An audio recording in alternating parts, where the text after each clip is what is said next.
Salut à tous! Aujourd'hui on va parler des déménagements.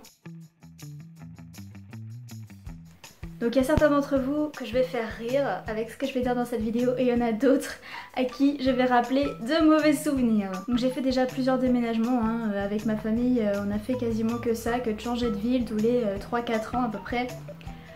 Donc je connais ça. Comment dire que maintenant on est habitué quand on achète quelque chose, par exemple un aspirateur ou quelque chose, n'importe quoi, un produit assez grand comme un ventilateur ou quelque chose comme ça, à chaque fois on garde les cartons d'emballage. Parce qu'après, pour déménager, c'est plus pratique que d'avoir l'emballage avec les protections adaptées au transport. Donc on est obligé d'avoir un grenier à chaque fois pour avoir de quoi stocker tous ces emballages. En vrai, il y en a qui le savent déjà, mais j'ai accumulé beaucoup trop d'affaires, mais un truc de malade. Du coup, à chaque fois que j'emménageais quelque part, j'ai adopté quelques techniques, j'en mets partout, j'en mets sous les meubles, entre les meubles, derrière les meubles, tellement j'ai plus de place. Du coup, à chaque fois que je me retrouve à déménager et à faire mes cartons, il y a plein de choses que je retrouve que j'avais planquées, plus ou moins, parce que j'essayais de les positionner quelque part et je me dis « Ah, mais c'est vrai, j'ai ça et tout. Oh, qu'est-ce que je vais en faire ?» Et j'arrive pas à jeter, c'est ça mon gros problème, c'est que je me dis « Mais si jamais ça me sert ?» Si jamais j'en ai besoin un jour, je voudrais pas regretter de l'avoir jeté. Une fois que j'ai l'impression d'avoir bien avancé dans mon rangement de cartons, je lève les yeux au mur et je vois que j'ai suspendu des choses comme mes grosses peluches qui me regardent avec leurs gros yeux en mode « Ne nous oublie pas, hein !»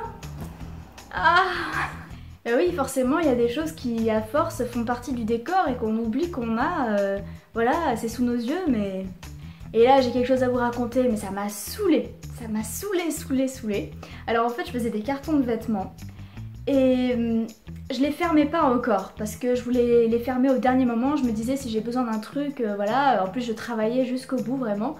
Donc je me disais si j'ai besoin d'un vêtement, je veux pouvoir y accéder encore jusqu'à ce que les cartons partent. Donc je voulais vraiment scotcher les cartons, les fermer au dernier moment. Donc j'ai fait des cartons de vêtements, j'en ai fait au moins 5-6. Et puis quelques jours après, j'avais besoin d'un legging absolument. Je voulais ce legging pour une photo, je sais plus quoi, mais je voulais absolument celui-là parce que je l'avais acheté presque exprès pour ce dont j'en avais besoin. Et je me suis dit mais c'est pas possible, où est-ce qu'il est et tout. Donc j'avais pas encore rangé tous mes vêtements, loin de là. Hein. Et je me dis mince, ça se trouve il est dans un carton. Alors j'ai retourné tous mes cartons de vêtements qui étaient bien pliés et tout.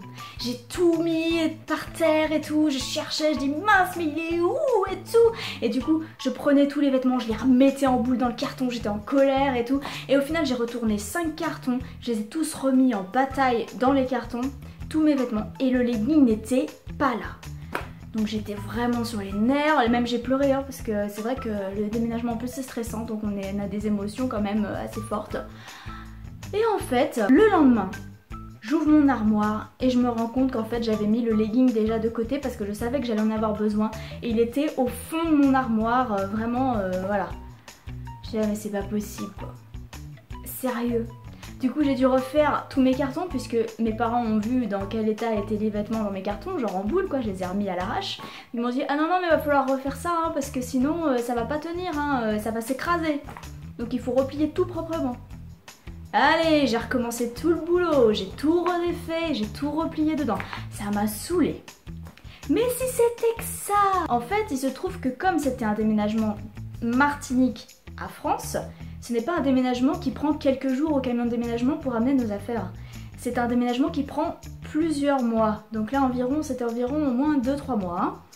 Donc on est obligé de se faire une valise de fringues et d'affaires qu'on va garder pendant ces 2-3 mois en attendant que les affaires arrivent. Donc je devais prendre vraiment ce que j'avais besoin, mais en même temps je voulais avoir du choix et pas être trop chargée à l'aéroport non plus parce qu'il y a une limite de poids. Du coup je me suis dit bon bah je vais prendre une veste qui va avec tous les vêtements que je choisis, quelques vêtements chauds, quelques vêtements froids, voilà, je vais essayer de prendre ce que j'ai besoin vraiment. Et c'était mon copain qui m'aidait à faire le déménagement qui s'est occupé de ma garde-robe. Et il se trouve que j'ai oublié de mettre la seule veste qui va avec tous les vêtements que j'avais mis dans ma valise, Je l'avais laissée dans la penderie. J'en avais fait part à mon copain mais il n'a pas réalisé. Il a mis la veste dans un carton. Et il a scellé le carton.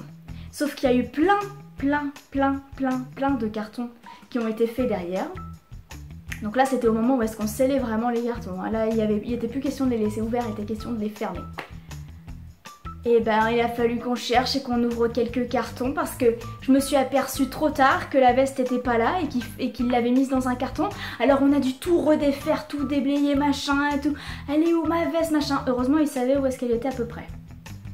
Mais il m'est arrivé la même chose avec mes jeans parce que j'avais pas pensé à en mettre de côté, ce qui est complètement idiot puisque je devais continuer de travailler et j'allais pas aller au travail en combi short.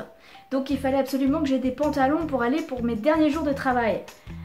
Et là je me suis rendu compte pareil dans le carton. On a dû tout redéfaire.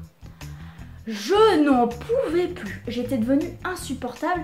Je n'en pouvais plus. J'étais sur les nerfs. Vous imaginez? Vous cassez la tête, vous faites vos cartons et tout. En plus, ils sont durs à fermer parce qu'ils sont blindés. Hein. On va pas se mentir. Moi, j'ai trop d'affaires. Il fallait que je fasse le moins de cartons possible parce que sinon, je m'en serais pas sortie. Et quand il faut tout redéfaire, tout ce que t'as fait, non mais c'est la... Oh là là, t'as la haine contre toi-même. Une chose super importante quand on fait les cartons. Bien noter ce qu'il y a dedans dessus au marqueur. Parce que c'est bien beau de mettre H pour harmonie, genre. C'est mon prénom, donc je sais que le carton est à moi. Mais si j'ai 50 cartons, comment je fais pour savoir ce qu'il y a dedans? Je dois tout ouvrir pour trouver l'affaire que je cherche. Non, franchement, pensez bien à, si vous déménagez, mettez ce qu'il y a sur les cartons. Parce que moi, mon copain, bah, quand il m'a aidé à faire les cartons, que j'étais pas là pour lui dire ce qu'il y avait dedans, ce qu'il fallait qu'il note dessus, bah, il a juste marqué H. Et du coup, ben, je me suis retrouvée avec plein de cartons H dans ma chambre, mais je savais pas ce qu'il y avait dedans. Et là, franchement, c'est trop pénible. Il faut savoir, il faut qu'on sache ce qu'il y a dedans. Parce qu'ouvrir les cartons un à un, c'est trop pénible. Sinon, une fois que tous les cartons sont partis, je dois dire que ça m'a choquée de voir la chambre avec plus rien du tout. Parce qu'elle était tellement pleine que là, waouh, je me suis dit, mais je la reconnaissais plus.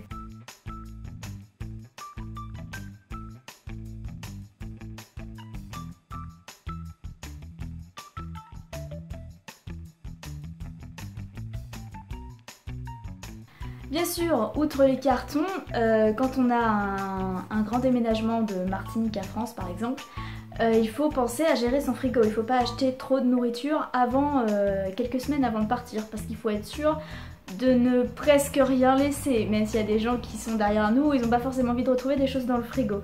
Et on peut pas les emmener à l'aéroport. Donc il faut vraiment gérer son frigo. Franchement, on s'en est plutôt bien tiré. On a juste laissé une boîte de conserve de salsifis en partant. Donc peut-être que... Enfin j'espère que les prochains propriétaires de la maison aiment ça. Une fois arrivé en France dans la nouvelle maison, on n'avait pas d'affaires à part nos valises et des meubles qu'on avait laissés en conteneur en France avant de partir en Martinique, puisqu'en Martinique la maison était déjà meublée. Donc heureusement on avait au moins ça. Mais on a dû rester 2 mois, voire 3, sans nos affaires, avec juste valises. Inutile de vous dire que je m'ennuyais, heureusement on avait internet. J'ai passé mes journées sur Netflix et à faire du sport. Qu'est-ce que tu veux faire d'autre? J'avais pas ma machine à coudre, j'étais frustrée. Une fois que les affaires sont arrivées, alors je me plaignais et tout de pas avoir mes affaires, machin et tout, mais une fois que mes affaires sont arrivées, c'était un cauchemar. J'avais ma chambre remplie de cartons, c'était invivable. Et ça l'est encore parce que là je vais vous dire, il me reste au moins une quinzaine de cartons dans ma chambre. C'est l'horreur. T'as des cartons qui arrivent en masse et tout, et tu sais pas où tu vas mettre toutes tes affaires. Déjà quand j'avais vu la maison, j'avais un peu paniqué parce que j'ai dit la chambre là, elle est trop petite, elle va pas me suffire pour toutes mes affaires. Pour tout vous dire, je prends dans la maison l'espace de 2 pièces et demie, pour ne pas dire 3. Une pièce pour ma chambre, une pièce pour mon atelier de couture. Et je prends la chambre d'à côté aussi pour ma garde-robe et d'autres affaires à moi qui logent pas dans ma chambre. En volume, j'avais beaucoup plus de cartons que tout le reste de ma famille réunie. Je sais, c'est grave. En fait, j'ai jamais fait de brocante. J'ai toujours accumulé toutes mes affaires depuis que je suis petite. Je n'ai jamais vendu. Je me suis rarement débarrassée d'affaires.